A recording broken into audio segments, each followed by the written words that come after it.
The massacre at Wounded Knee was an important chapter of American history. It ended the Indian Wars, led to the marginalization of Native cultural traditions, and began the assimilation campaigns of the Bureau of Indian Affairs. This created an environment of oppression on American Indian reservations that would not be challenged until the 1970s. To understand this turning point in Native American history, it is necessary to understand some of the background of the event. In the upper central part of what is now America, there lived a band of Native people. They called themselves Lakota. They were a peaceful people for the most part, only the occasional dispute, and they respected the land and nature. This peace did not, however, last forever.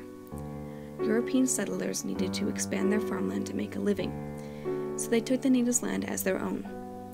At first, the Lakota were hospitable and allowed them to take the land, but tensions sprang up, and the natives, who had been pushed too hard, decided that they could not take it anymore. This was the start of the Indian Wars. They were bloody, with atrocities on both sides, and with many double crossings and backstabbings. The Lakota did not fight in the Indian Wars in the beginning, but they did in the late 1860s. One of the reasons that they did get involved was because of the buffalo, which is their main source of food and shelter. They were being killed off by white Americans, and so many were killed that by 1889 there were less than 1,000 left. And so the Lakota decided to fight in the Indian Wars. Perhaps one of the most famous of conflicts was the Battle of the Little Bighorn, commonly known as Custer's Last Stand. There were two famous commanders, Custer for the Americans and Crazy Horse for the Lakota. Custer was killed in the fight, but Crazy Horse survived. He was a fearless warrior, but in 1877 his people needed him to surrender, and so he did. The Americans took him as prisoner and literally stabbed him in the back with a bayonet. But Crazy Horse had surrendered, and so the Americans had no reason to treat him as hostile. The natives mourned their loss, but all the while, tensions remained high, especially with the changing of Oglala Lakota culture.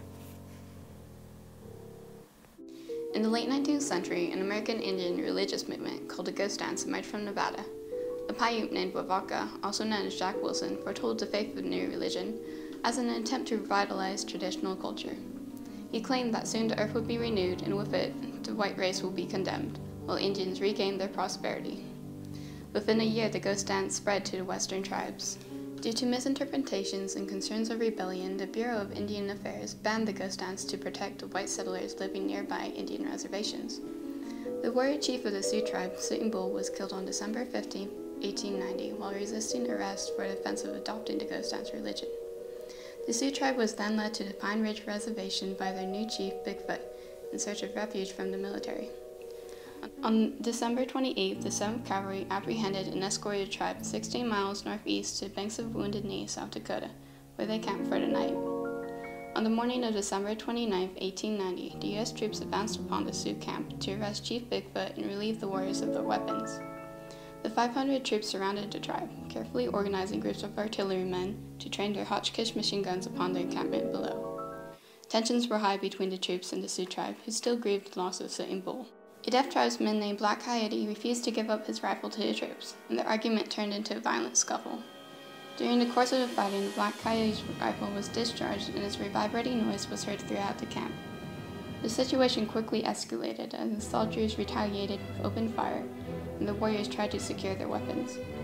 But few of the Indians had arms, and they were forced to flee, only to be gunned down by the rapid fire of the Hotchkiss machine guns that were situated nearby.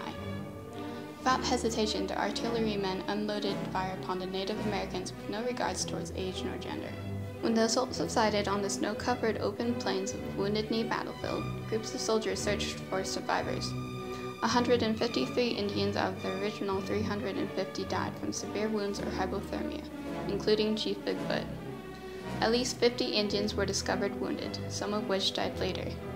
The soldiers only suffered casualties of 25 men, and the majority of these incidents occurred because of friendly fire. 20 of the soldiers also received medals of honor for their actions in the massacre. The soldiers loaded up the surviving wounded in wagons that sat in the bitter cold while an officer searched for shelter. They were finally taken in by a church whose Christmas banner still hung from the rafters, reading "Peace on Earth, Goodwill to Men." On New Year's Day, the burial crew came to Wounded Knee to dispose of the frozen dead bodies in a mass grave. The mass grave later became a landmark memorial in South Dakota. The Wounded Knee Massacre ended the Indian Wars in the West. When the 7th Cavalry buried Bigfoot's band, they effectively conquered the Great Plains for the federal government and confined the tribes to reservations. The reservation system was almost completely under the control of the Bureau of Indian Affairs. The BIA hoped that, with education, Native Americans would be assimilated into larger American society as immigrant groups had been. To this end, they created the Indian schools. The most famous was the Carlisle Indian School in Pennsylvania, where almost 1/10 of students were Lakota. It was based on the principle of assimilation through total immersion, that is, training the children for labor and service jobs. The motto was, "Kill the Indian to save the man." Boys had to cut their long hair, something the Lakota had traditionally done only when mourning a relative, and all Native children were forbidden to speak their own languages or practice their traditional religions. Many of the schools were guilty of mental, physical, and sexual abuse, and students died of diseases because they had few immunities. By the 1960s, the Indian schools had mostly eradicated Native culture. In the early 70s, the American Indian movement tried to revive it. Its membership, mostly urban Indians, protested the treatment they had received from the BIA and the federal government. They also agitated for the removal of Dick Wilson, tribal chairman of Pine Ridge. Wilson, a part-blood Lakota, was the kind of Indian the BIA wanted, assimilated and Americanized. He was also guilty of intimidation and cronyism. After the tribe failed to impeach him for the second time, Lakota elder Frank Foolscrow told the AIM to go to Wounded Knee. In late February of 1973, hundreds of activists drove to the site of the historic massacre. They held the small town of Wounded Knee hostage for 72 days. The FBI and the United States Marshal Service tried to break the siege. Though the siege of Wounded Knee was much less appalling than the massacre, death tolls are disputed but appear to be no higher than 4, it brought Native American issues closer to the national forefront. The world of the Lakota would never be the same as before the massacre, but the AIM gave the tribe a little more credibility. Today, the Lakota have successfully defended their sacred site of Bear Butte from commercial development and are gradually buying back parts of their holy land, South Dakota's Black Hills.